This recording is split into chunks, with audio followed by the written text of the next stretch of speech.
Welcome back to the Astrology Report, this time for February 19th through February 25th of 2024. My name is Cam White, if you don't know me already. Before we get started talking about this week, I want to recap what happened during the Mars-Pluto conjunction in Aquarius. I want to recap this because, when I make quote-unquote predictions, I'm not trying to be like, oh, I'm going to make this prediction. Look at me, I'm an astrologer, I'm going to guess everything right.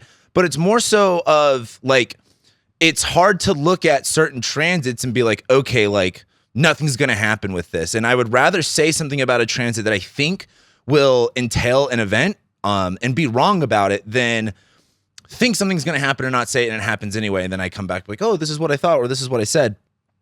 And the four things that happened were, number one, we had a shooting at the Joel Osteen Church. I think it's called the Lakewood Church or something like that.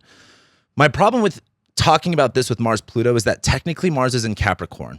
Now, I think I said this last week that when it comes to these conjunctions, you kind of have to give it a day or two. Sometimes it's before, sometimes it's after. It really just depends. But that one to me, it was Mars in Capricorn. Yes, you could still call it Mars-Pluto, but that one was interesting.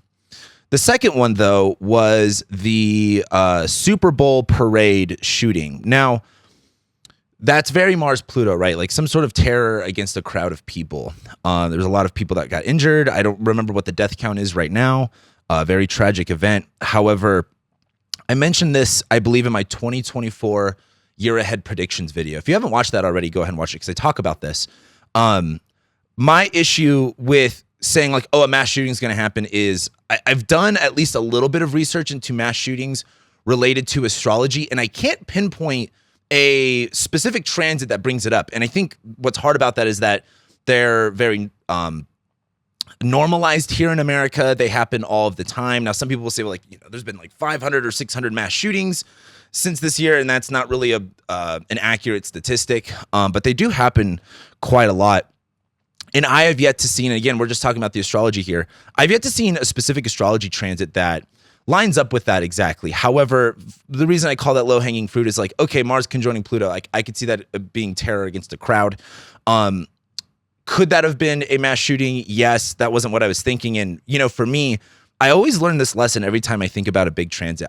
And this is something, too, that I think we all deal with, is looking at a transit and thinking it's going to be much more worse than it is.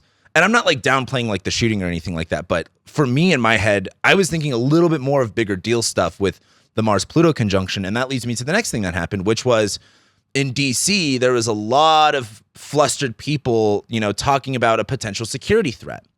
Now, for me, my prediction was more so cybersecurity, cyber warfare. But what ended up happening was there's still not a lot of information about this, but the core of it was Russia wants to put nukes in space and satellites, and that has something to do with security of America. A lot of people talked about that being kind of a psyop to, of course, fund the military-industrial complex and things like that. So I was kind of wrong about it, kind of right. I say kind of wrong because, again, my senses with the Aquarius stuff was more so technology-based and okay, our satellites technology, yeah. But I do find it interesting that we did have this security threat that, did kind of stir up a lot of people.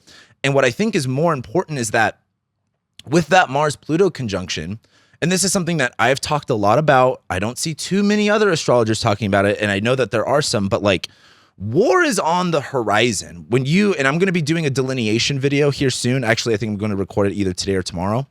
So it'll be out next week, sometime like that, about World War III / the coming U.S. divorce or whatever that ends up being.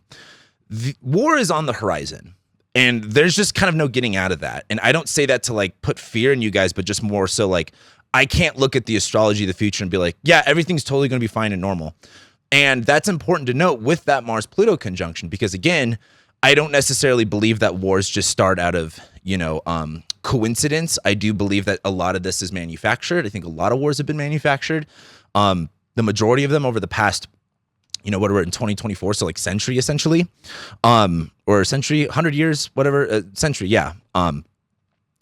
So I do think that this whole Russia nukes in space thing is going to play a bigger role as time goes on. I genuinely think so. The fourth thing, and I didn't see this until this morning, was France. Let me actually read this tweet to you guys. I'll send it to Parker so she could put it up on the screen. and I got to be careful with my words here because I don't want to get banned on YouTube, but it says, today a law, this was on February 14th, by the way, this is a tweet. Today, a law was passed in France qualifying any opposition to mRNA LNP injections as a sectarian aberration. It carries a penalty of up to 3 years imprisonment and 45,000 euros as a fine. It will not tolerate any criticism of the therapeutic treatments which will be recommended or made obligatory by the state.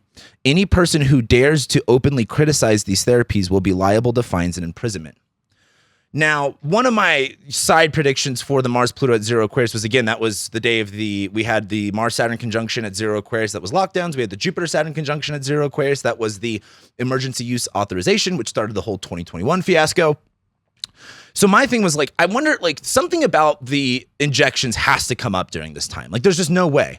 And again, what that ends up being is much harder to like figure out. But the fact that you can get imprisonment in France for criticizing this, and I know a lot of you, I lost a lot of followers and a lot of respect from my colleagues for being quote unquote anti-vax, but there was a lot of people that said, if you don't get it, you're going to kill everybody else. And, they also promoted that if you do get the quote unquote injections, you will not get COVID. And we all know that that was kind of a lie. And again, where I come from it on a very personal level is there were two events. 2020 affected everyone, but only 2021 affected half of the population. I was told I'm not allowed to have rights. I was told I'm not allowed to get health care. I was told I'm not allowed to have a job or participate in a free, open public. And I find it very hard to forget about that, although as time goes on, I become more forgiving. But I think it's really important to note that you're not allowed to criticize. And again, that's just in France. So this is a European country. We're going to have that spread out more and more into other Western countries. I mean, I saw a article about I think it was like, everyone says like in Russia, you can't criticize the government or you'll get arrested. But I think now in like the UK, there's more arrests over speech than there are in Russia. Like you can't say anything in the UK. Like you criticize anything and you like literally go to jail for what you say. It's quite fascist. It's pretty terrifying. And I think at the Mars-Pluto conjunction being, we will imprison you if you criticize the inoculations that you were forced to take and that could have been detrimental to your health. I find that really interesting for that Mars-Pluto conjunction. I want to know what you guys think, and I'm sure a lot of you are still, I don't even like to use the terms like you're pro-vax or anti-vax or anything like that, but more so of just like, I found that interesting to come up on that conjunction, which was the same conjunction, or at least at the same degree that we had the emergency use authorization of those. So, I found all those events very interesting. None of them were to the extreme level I thought. The Russia nukes in space thing, we could probably turn that dial up a little bit in terms of like the extremes, but nothing like happened. So I was expecting more of an event. There was the mass shootings, but again, I struggle being like, the reason I say that's low hanging fruit is kind of like, Mars, Pluto, at Aquarius, like some sort of bad thing is happening to people. But, specifically being like, oh, there's a mass shooting. It's like, well, there's so many different, when I was looking at the astrology, it was hard to pinpoint an exact transit that would have activated that. So let me know what your guys' thoughts are on all of that stuff. But let's go ahead and get started with the week. So that was a long-winded opening. Two things to talk about with this week before we even get into each day by day is there's two events really kind of that are taking over this week. I shouldn't say taking over, but they're not like, I'm not going to prescribe them to a specific day. But number one, we have Saturn leaving shadow. This happened, I actually believe, last week, and I forgot to talk about it.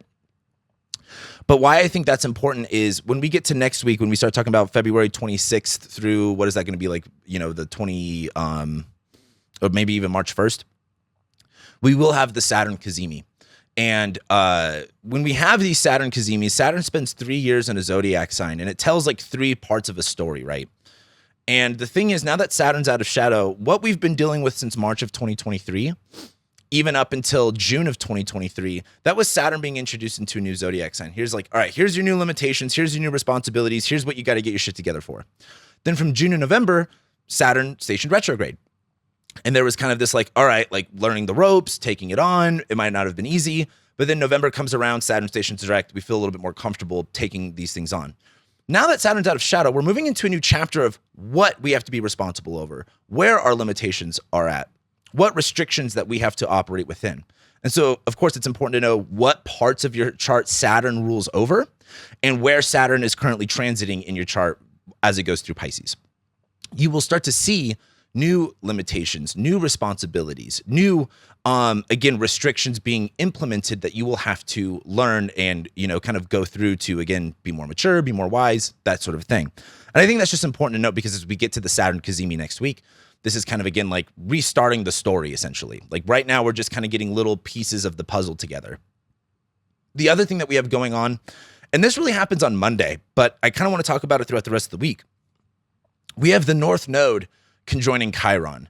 Now, I don't talk a lot about Chiron in my weeklies, and the reason being is one of my kind of core philosophies with doing astrology is I genuinely believe you will see much more significant events and actions with the major planets, the major players than any other smaller thing. Like a lot of astrologers use like Vesta, Juno, Chiron, they're doing midpoints, they're doing harmonics, and not to say that that's not all true, or that like you couldn't use it. I just find it as like, if you're not dealing with the core story of what the planets are doing, like those little stars and these little tiny additions aren't actually going to help you in your delineation. But the North Node conjoining Chiron is interesting to me because Rahu is this, again, like all consuming, like we're headed in this direction. This is where we want to go. There's a lot of like, again, wanting to consume. I like using that word in terms of, again, wherever Aries is at in our chart. And while the North Node's in Aries, there's this bigger focus on what we want to like attack. Like I've been saying a lot, like the nodes in Aries and Libra is like peace was never an option. What are we hungry for? What is going to make us more ambitious? What is going to make us more energized? What do we like just absolutely need to more consume? And Chiron's there, which is the wounded healer, where we are compelled to go and what we are compelled to like be hungry for. There's something painfully healing about it. It's one of those things where maybe if you go to like a chiropractor or you, I think maybe a chiropractor is a good example. Again, I usually like talking about like hydrogen peroxide or alcohol on an open wound to clean it. Like it hurts, but it cleans that, wound to where it can heal properly. And so there's something about this week, about the direction that we're heading in and what we're wanting to consume and what is like constantly on our minds, that there's something about it that's going to be very painful, but there's also something about it that we absolutely need. Again, I don't think anyone goes into a hospital with a wound looking forward to what they have to do to fix it. Like, for example, when I broke my arm, I have 12 screws in my arm and 2 plates, and the break was right here on my radius.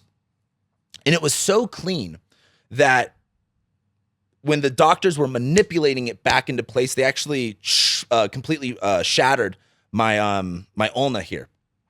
And it was only fractured before, but they had to just snap it back into place.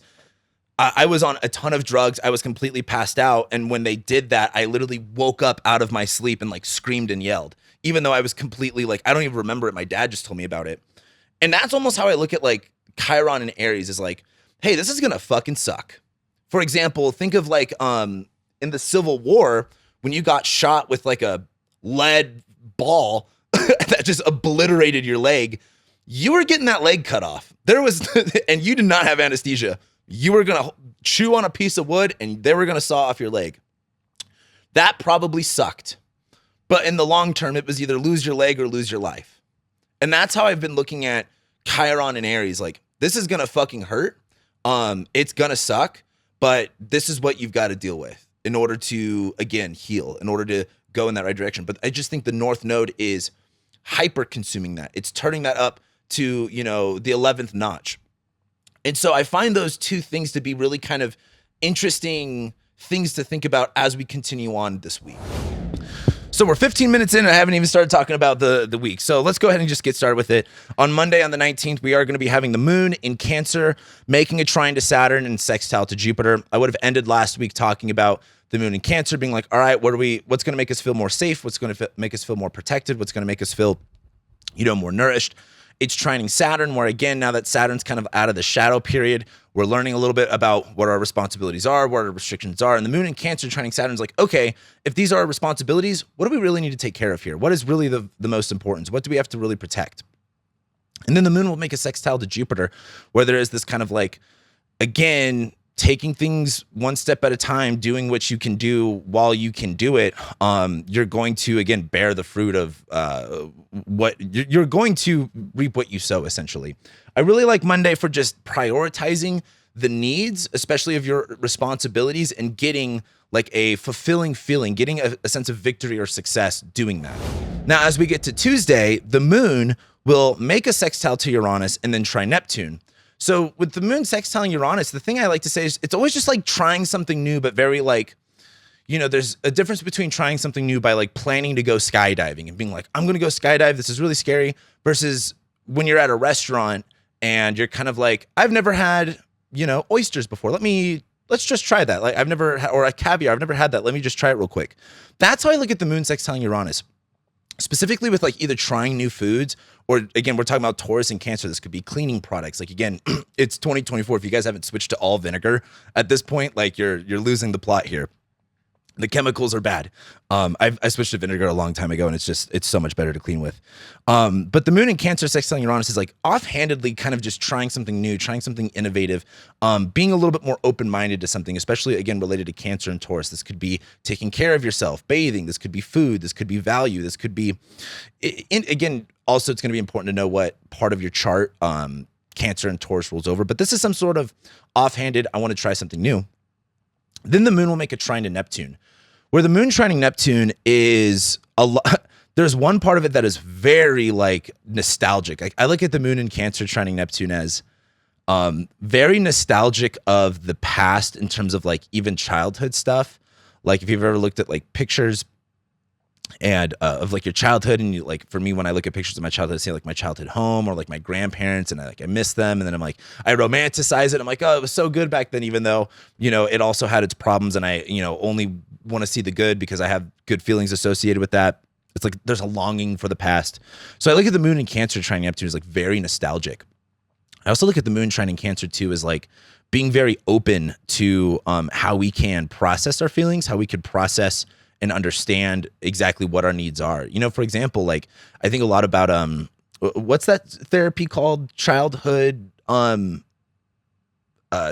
when you do something as like a child, like you heal your inner child. I can't think of what I'm actually trying to think of at the moment, but there's this kind of like, hey, were you never hugged as a kid? Like maybe you need to like actually spend time being more open and receiving to like intimacy and things like that. And so I look at the moon in Cancer trining Neptune as kind of like, again, what are our needs? What do we need to take care of? What's going to make us feel more comfortable and safe? And like, what are our ideas around that? Maybe are we romanticizing it? Maybe too much? Are we a little bit stuck in the past? Or can we be a little bit more creative with how we go about that solution, right? Like if you were never hugged as a kid or held as a child, well, it's going to be a little bit hard to do that nowadays, even though there's now like a service that's like you can like play as a baby. It's called like baby care. I forgot what it is, but it's like adults dress up as babies and someone takes care of you. It's really weird. I'm not really into that. I think it's gross, but also that's an interesting way of looking at the moon in Cancer trining Neptune in Pisces. So then we get to Wednesday and the moon goes into Leo. So now the moon being in Leo, we're a lot more confident. We're a lot more proud. It's kind of like, when you, I don't know, it's kind of like when you have that sense of security and safety, there's a lot more confidence that you can get out afterwards. Like when you feel insecure, when you feel unprotected, when you don't feel safe, it gets easier to feel insecure, not as, bold or courageous. So as the moon goes into Leo, we feel a little bit more bold. We feel a little bit more courageous. And it goes opposite Pluto. And then it will go opposite both Venus and Mars. So the moon opposite Pluto, again, I look at this opposition, and I'm having this, right? Like last week I have Pluto going opposite my sun throughout this whole year. And a lot of it for me personally has been like, I've been kind of tripping about a lot of stuff. Like I have become a little bit more, I've been kind of like a prepper and a conspiracy theorist, like kind of like my whole life. And there's a part of me that's very like, all right, how much of this like is actually helping me versus how much of this is harming me? And there is a part of it that is very, very helpful. Like, I like now that I've got some like food and water stored up, I'm like, I feel actually a lot better about facing any challenges rather than just sticking my head in the sand. But another part of me is like, dude, I can't consume all of this shit. Like I like sometimes I just want to check out and just make music and have a good time. And so I look at this moon in Leo opposite Pluto is that there's kind of this facing this fear, this facing this. And I think the moon in Leo is having a lot more courage around it, having a lot more pride around it. And again, you could look at the Leo and Aquarius axis. And I think a lot about the Leo Aquarius axis is like, it takes a great leader to mobilize a group of people. And this is something else too, when it comes to Aquarius and, people talk about community and people talk about like their strength in numbers. Those are all true, but each one of those people in that group have to be a strong individual in order to support and help each other. If you guys are all broken and can't, take care of yourselves, how are you supposed to take care of anybody else? And so I look at the moon in Leo opposite Pluto as kind of like this. I feel more courageous and better facing these type of, threats or this, fear in my life, especially around Aquarius, around technology, around other people, around society and what, the tech stuff and what's coming.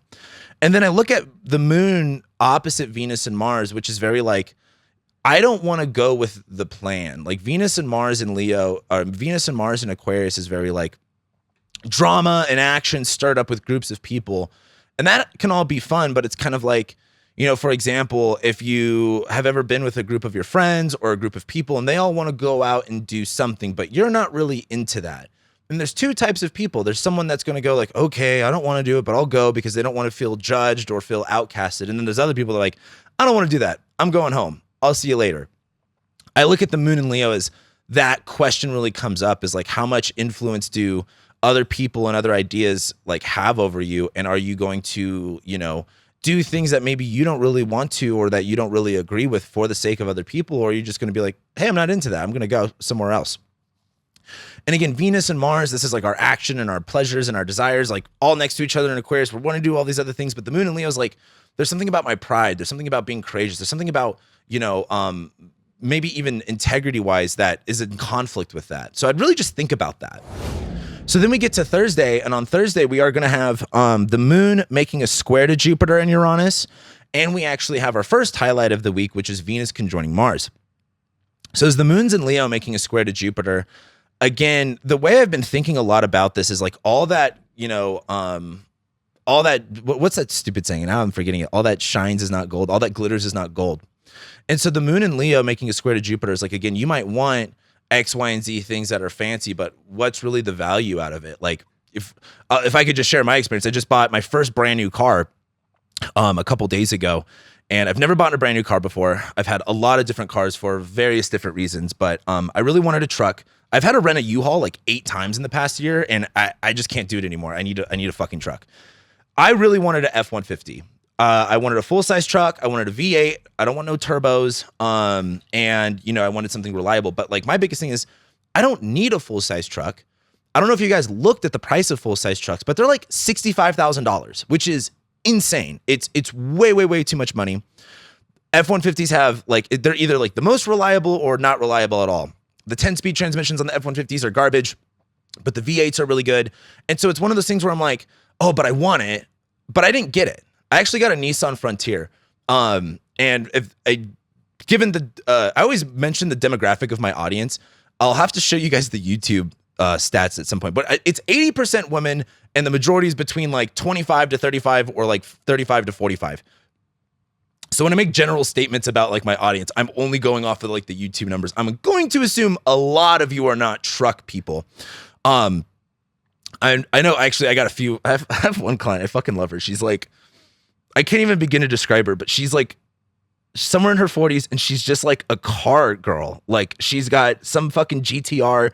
She does all her work on it. I actually have a couple girl clients that are like that. So I know you guys are listening. You know what I'm talking about. But I got a Nissan Frontier because it's a naturally aspirated V6. They're goddamn bulletproof. They're $10,000 cheaper than any Tacoma. Tacomas are a fucking scam, by the way. You just overpay for a crappy truck, in my opinion. They're super reliable. It was really nice, and I just went with it because it fit all of my needs. And so I bring this up with the moon and Leo squaring Jupiter. It's like, again, part of me wanted the full size truck and I could do all that, but I don't like, I'm not using a truck every single day. Plus I live in the city, like parking and all that stuff. It's not there. And just for 65 grand for the truck, like, what am I doing? You know what I mean? And so I went with something that was more valuable. It's to me, or at least I can get my money's worth out of. Yeah, sure. It's not, the big cool truck. I mean, it's still a fucking sick truck in my opinion. There's a reason I fucking bought it. But I feel so much better about my purchase being like, hey, I'm going to put my money where I think is more valuable. Like I know I can get 300,000 miles out of that engine. Unlike, there's too many things with like F-150s where I've read where it's like, you got to know the transmission plus what altitude you live at. It's all types of crazy stuff versus with this truck, I feel so much more confident, even though it's not big, flashy, cool new truck. It's still a new truck and it is flashy, but it's the smaller mid-sized truck.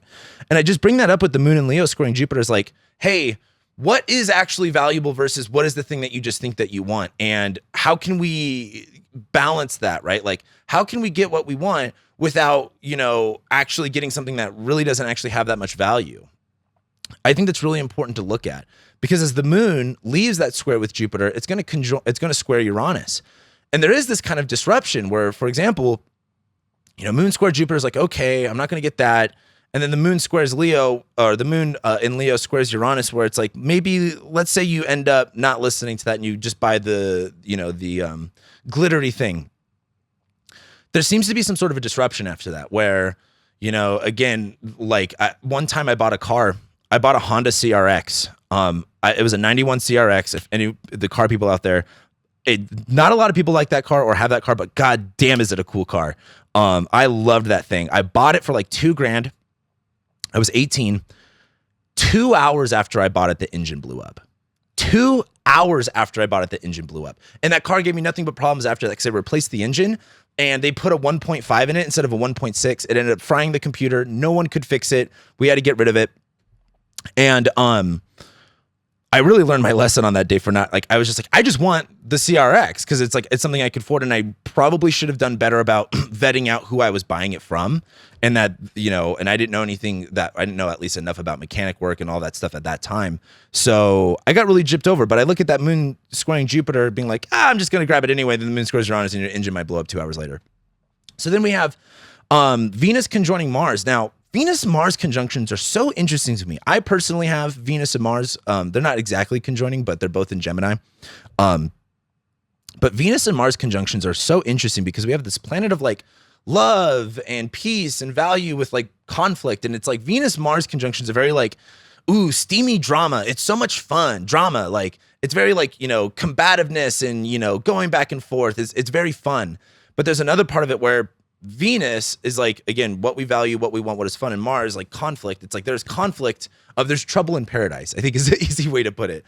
And it's in Aquarius where it's like, again, we're talking about society, groups of people, networks, how we structure society, how we structure our ideas. And while there's a lot of fun going on here, there's a lot of disruption going on here too. And so on Thursday, there's kind of this like, I think, coming together of what it is that we want and the conflict at the same time that we might have felt coming up that we might have felt building up for a while.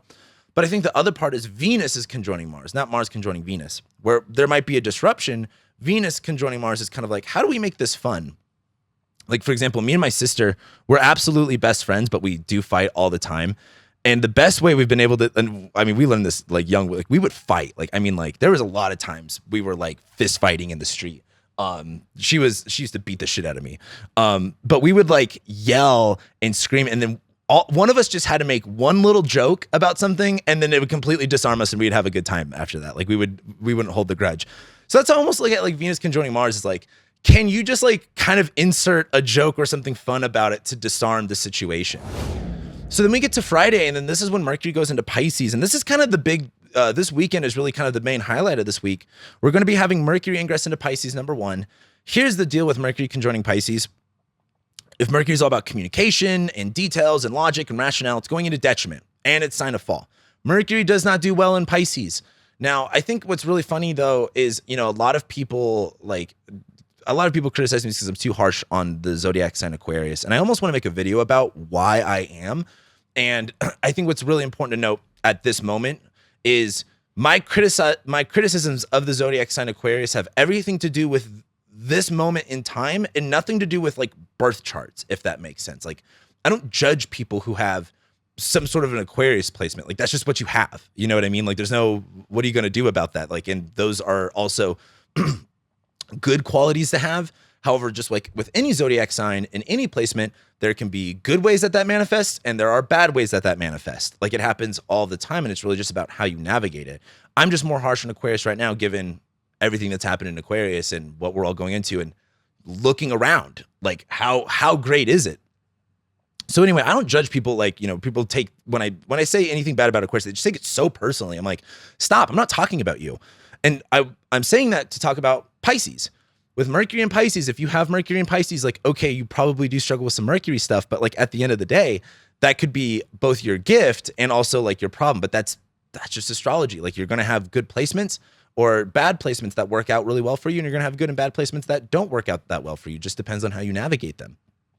And so Mercury in Pisces is very confusing. Mercury in Pisces is, again, the way that we communicate, the way that we talk is very obfuscated. It's not clear. It's very over here and over there. It's very aloof.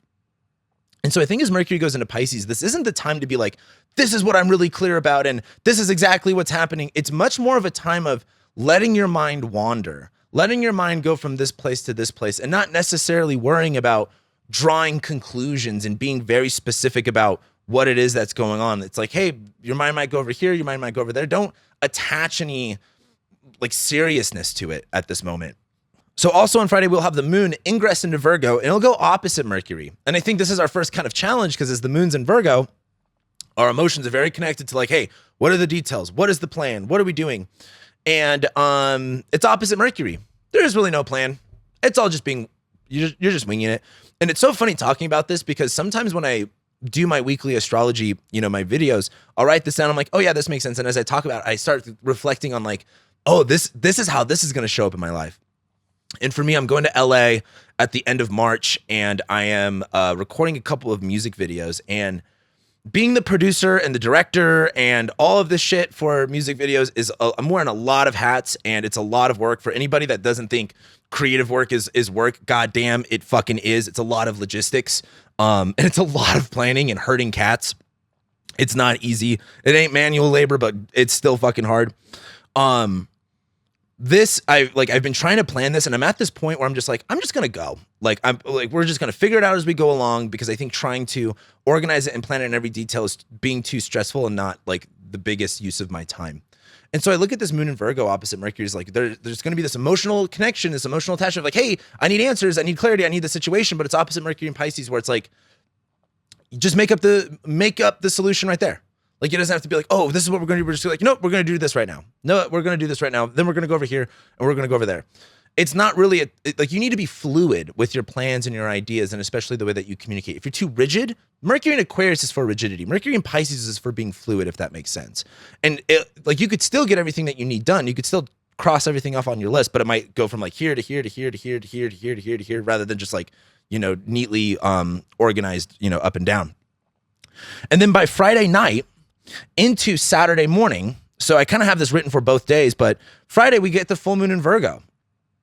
Actually, let's go ahead and just jump into Saturday.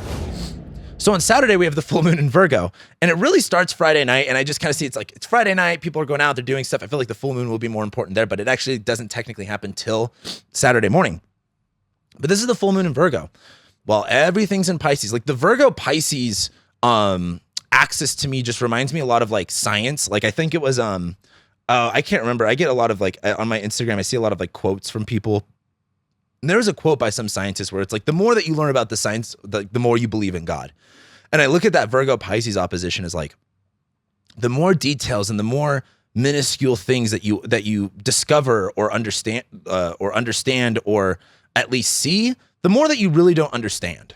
Like, that's what's interesting about like space, for example. Like, space is very like, oh, we understand, like, we're not like, there's actually multiple galaxies and time's really confusing. And how did this all really start? It's like, the more information you receive, the more you don't understand. And you have to have an open mind about interpreting it.